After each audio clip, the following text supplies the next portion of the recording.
Assalamualaikum warahmatullahi wabarakatuh.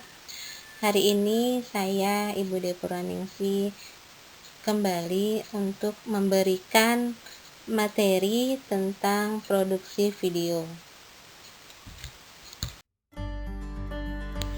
Adapun kompetensi dasar 3.13 yaitu menganalisis produksi video, animasi atau musik digital, dan indikator pencapaian kompetensinya atau IPK-nya. Yang pertama, menjelaskan produksi video, kedua, menerapkan produksi video, ketiga, mengorganisasikan produksi video.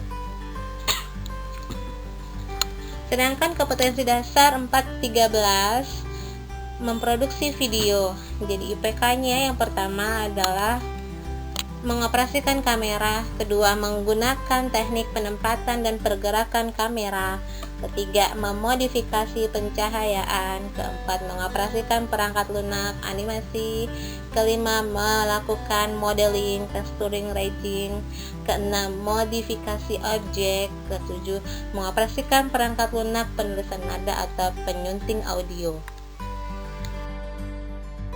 Nah, sekarang kita masuk ke tahap pembelajarannya, yaitu kita akan ngebahas tentang tahap produksi. Jadi ada beberapa yang harus diperhatikan dalam tahap produksi. Yang pertama adalah planning atau perencanaan. Kita perlu adanya suatu perencanaan awal dalam memproduksi. Yang kedua adalah routing atau penentuan alur. Jadi setelah perencanaan dibuat, kita akan harus menentukan alur bagaimana kita akan memproduksinya nanti, tahap produksinya nanti seperti apa. Yang ketiga adalah scheduling atau penjadwalan. Setelah perencanaan selesai, penentuan alur pun selesai. Yang ketiga adalah kita harus menjadwalkan kapan kita akan memulai produksinya. Keempat adalah dispatching atau perintah untuk memulai produksi. Yang kelima adalah manajemen lapangan. Yang keenam ada kegiatan syuting. Yang ketujuh penataan suara. Kedelapan penataan cahaya. Kesembilan penataan panggung. Dan yang terakhir adalah penataan rias dan kostum.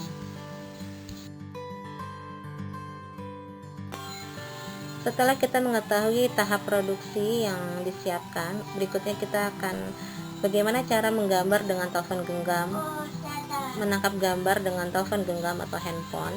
Yang pertama adalah lebih dekat ke objek. Ponsel kamera yang beredar kebanyakan ini tidak dibekali dengan lensa zoom yang maksimal, jadi pastikan Anda mendekati objek yang akan direkam. Kedua, hati-hati dengan cahaya. Cobalah untuk mengambil gambar dalam kondisi penerangan yang cukup. Sulit merekam di bawah terpaan sinar matahari. Objek jangan mendekati datangnya cahaya karena objek akan menjadi gelap. Sebaiknya objek menghadap sumber cahaya. Yang ketiga adalah keseimbangan. Jaga keseimbangan, usahakan tangan Anda jangan sampai bergoyang saat merekam. Ini untuk menjaga agar gambar yang dihasilkan tetap stabil dan tidak goyang. Yang keempat, ini tambahan dari saya khusus. Yang terakhir ini adalah bagaimana cara menghindari penggunaan digital zoom.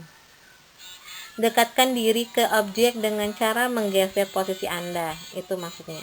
Bukan dengan digital zoom atau si kamera tersebut. Digital zoom si kamera. Penggunaan digital zoom si kamera bisa membuat kualitas gambar berkurang.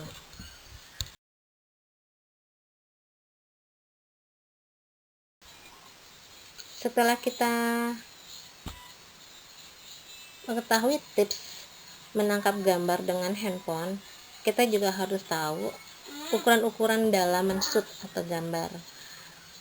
Ukuran gambar biasanya dikaitkan dengan tujuan pengambilan gambar, tingkat emosi, situasi, dan kondisi objek. Ukuran pengambilan gambar selalu berkaitan dengan ukuran tubuh manusia. Jadi di bawah ini ada beberapa istilah dalam ukuran gambar. Yang pertama adalah establishing shot. Di sini maksudnya shot pembuka dari suatu adegan yang memperlihatkan tempat dan waktu adegan itu berlangsung. Kedua ada extreme long shot atau yang dikenal dengan ELS atau gambar diambil dari jarak sangat jauh, yang ditonjolkan bukan objek lagi tetapi latar belakangnya. Yang ketiga, ini ada very long shot atau VLS, menunjukkan subjek yang berada di tengah lingkungan sekitarnya. Berikut adalah long shot atau LS, pengambilan secara keseluruhan tubuh dari kepala sampai kaki. Full shot atau FS, pengambilan gambar objek secara penuh dari kepala sampai kaki. Medium long shot atau MLS adalah gambar diambil dari jarak yang wajar, sehingga jika misalnya terdapat 3 objek maka seluruhnya akan terlihat. Kinesis atau kias, pengambilan gambar objek dari kepala hingga lutut. With angle atau sudut lebar, ukuran pengambilan gambar yang memasukkan keadaan sekeliling.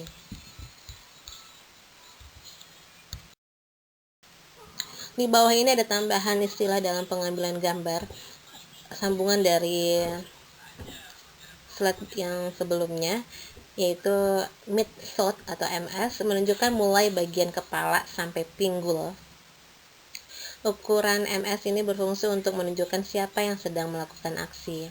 Yang berikut adalah medium close up atau MCU, menunjukkan mulai bagian kepala sampai bahu. Ini merupakan standar pengambilan gambar dalam wawancara. Selanjutnya ada big close up atau BCU, pengambilan gambar wajah yang memenuhi layar pengambilan gambar. Berikut ada extreme close up, ada ECU, pengambilan gambar yang terlihat sangat detail seperti hidung pemain atau bibir atau ujung tumit dari sepatu. Berikut ada one shot. Ini maksudnya untuk pengambilan gambar suatu objek. Two shot, pengambilan gambar 2 orang. Three shot, pengambilan gambar 3 orang.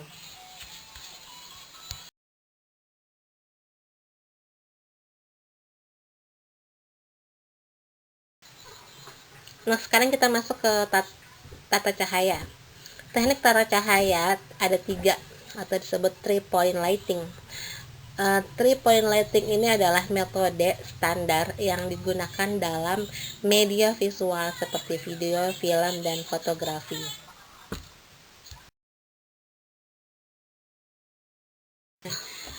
Nah, dalam 3-point lighting ini ada 3 yang kita akan bahas. Yang pertama ada key light. Key light di sini adalah penyinaran terarah yang utama atau main shot-nya yang mengenai atau jatuh pada suatu objek. Yang kedua fill light. Fill light ini penyinaran yang digunakan untuk melunakkan bayangan, mengenakan bayangan yang dihasilkan oleh key light-nya. Yang terakhir ada black light, adalah penyinaran dari belakang subjek atau berlawanan arah kamera, diatur sehingga jatuh mengenai kepala dan bahu dari subjek. Nah, masuk di presentasi terakhir, saya ucapkan banyak terima kasih kepada komunitas MGMP Simulasi dan Komunikasi Digital JT2. Alhamdulillahirrahmanirrahim, saya tutup presentasi kali ini. Assalamualaikum warahmatullahi wabarakatuh.